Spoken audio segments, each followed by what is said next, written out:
keçinip süzür meydanda. Sənə tay tapılmaz gözəl diyarda. Nazınla qəlbimə odlar salırsan, bircə baxışınla canım alırsan.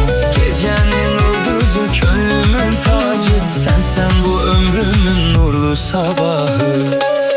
Ay mənim gözəlim, canım nəfəsim, sənsən həyatda tək eşqim həvəsim. Oyna süzgər, mənim ruhum dincəlsin, sevdiyim gözəl yanıma gəlsin.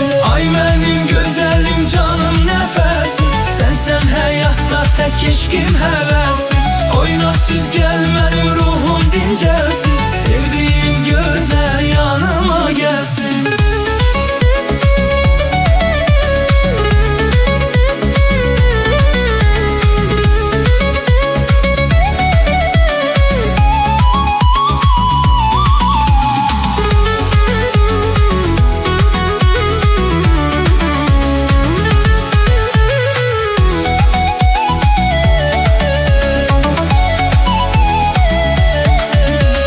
Gözlərindən oxunur eşqin sədası, başımın tacıdır onun ədası.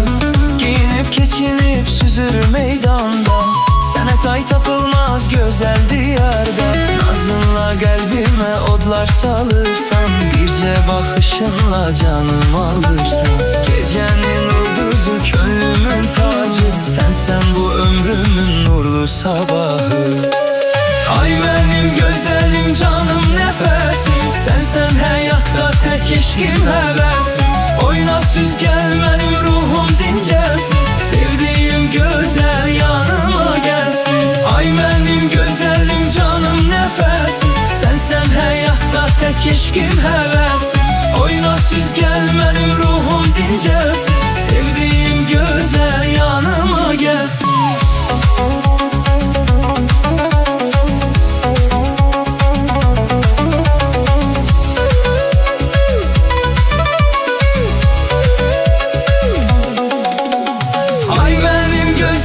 Canım nəfəsim, sənsən həyatda tək eşqim həvəsim. Oyna süzgər, mənim ruhum dincəlsin, sevdiyim gözəl yanıma gəlsin. Ay mənim gözəlim, canım nəfəsim, sənsən həyatda tək eşqim